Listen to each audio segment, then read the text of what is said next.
Welcome to This Explainer. Today, we're diving straight into the timeless moral framework of one of the most famous stories ever told, the Good Samaritan. We'll be using a really fascinating recent sermon and analysis by Rev. Paul Lawler from Christ Church Memphis as our guide. Now, whether you're deeply familiar with the text or you just know the phrase Good Samaritan from everyday conversation, we're going to strip away all that familiarity and look at the profound, challenging moral lessons hidden right beneath the surface. So the whole thing kicks off with a massive question posed to Jesus by a legal expert of his day. What must I do to inherit eternal life?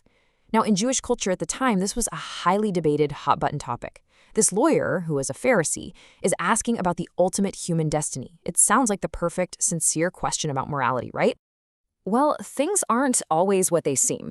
What's super interesting here is the stark contrast between what this guy says out loud and what he's secretly plotting. He isn't actually looking for moral guidance. He's looking for a loophole. The source points out he's setting a trap for Jesus, and more importantly, he's just looking to justify himself. He basically wants to know the absolute bare minimum moral requirement. Jesus answers with a question about the law. The man quotes the rule to love God and love your neighbor, but still looking for that loophole, he pushes back and asks, okay, well, who exactly is my neighbor? And boom, that is what triggers the parable. To answer him, Jesus drops a story that completely shatters the man's moral worldview.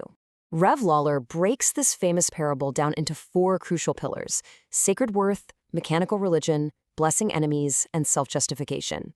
So let's use this roadmap to explore these timeless moral lessons together. All right, kicking things off with pillar number 1, sacred worth and overcoming prejudice. You really got to understand the history here to grasp the heavy moral weight of this story. The source highlights that the Jewish community and the Samaritans, they were deep historical enemies. We're talking hundreds of years of bad blood stemming from a divided kingdom, oppression by the Assyrians, and centuries of intermarrying that created a mixed ancestry. It created this massive, deeply ingrained prejudice.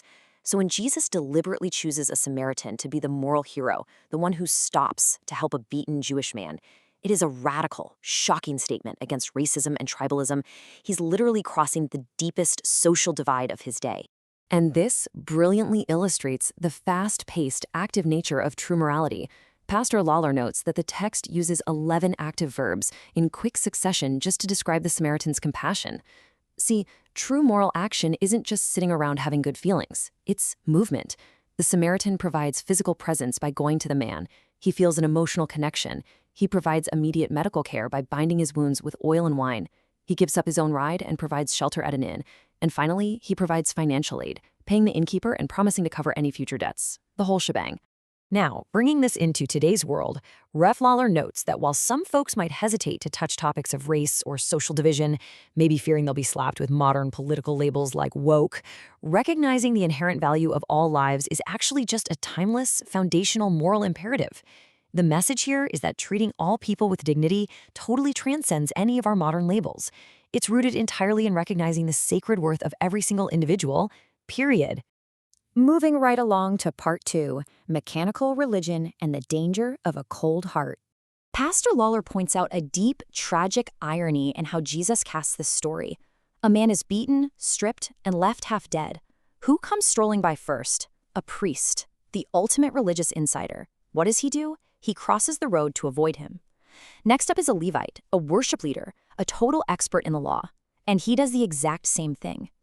These are the people whose societal role dictates they should be the ultimate moral authorities, yet they just walk on by. Then comes the Samaritan, the despised outcast, and he is the one who actually shows mercy. It really highlights how outward religious or moral signaling can become completely mechanical. You can be outwardly perceived as a moral rock star, but inwardly harbor a totally cold, indifferent heart to the suffering right in front of you.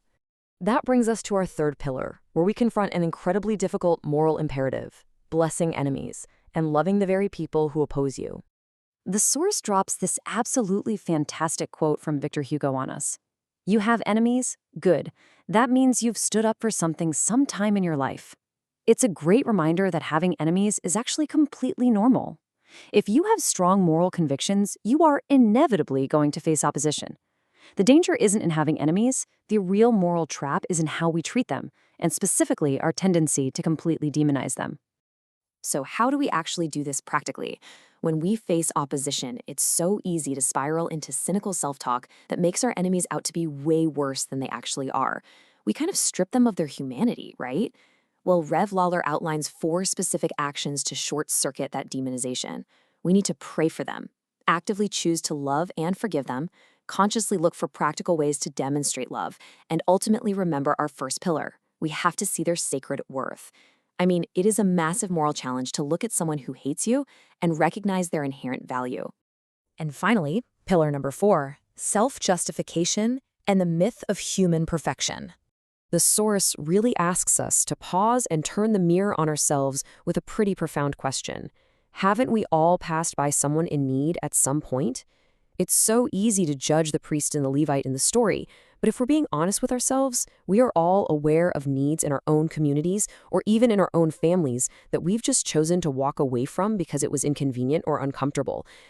Because here is the crucial point of this entire parable. That lawyer asked, "What must I do?" kind of hoping he had already done enough. But Jesus uses this story to show that the standard of true moral love, loving your neighbor as yourself, loving your enemies, sacrificing your time, money, and safety for a total stranger, is insanely high. None of us have loved perfectly. Trying to justify ourselves before a holy standard based on our own moral track record, it's simply an impossible task. This all culminates in our final section, a deeper moral reality where grace pursues humanity. Because if we can't justify ourselves morally, where does that actually leave us? Well, Pastor Lawler suggests a mind-blowing shift in perspective here. What if the Samaritan is actually a metaphor for divine grace? Think about it. Humanity is like that beaten man on the side of the road, broken, helpless, completely unable to save ourselves. Religion and the law, represented by the priest and Levite, walk right past us because they can't heal us. But Jesus, like the despised Samaritan, pursues us anyway. He pays the ultimate cost to heal us. This shifts our entire moral framework from the old mindset, constantly stressing over what must I do to justify myself, to the new mindset, which is simply resting in what has already been done for me. Wrapping up this explainer, I want to leave you with a real gut check about your own moral compass. Are you exhausted by the endless treadmill of trying to justify yourself? Are you constantly trying to prove you're good enough through your own moral signaling? Or are you ready to just stop, rest in the grace that pursues you, and allow that realization to organically transform your heart into one that genuinely loves your neighbor? Thank you so much for joining me to unpack this profound moral roadmap. Take this with you, and I'll catch you next time.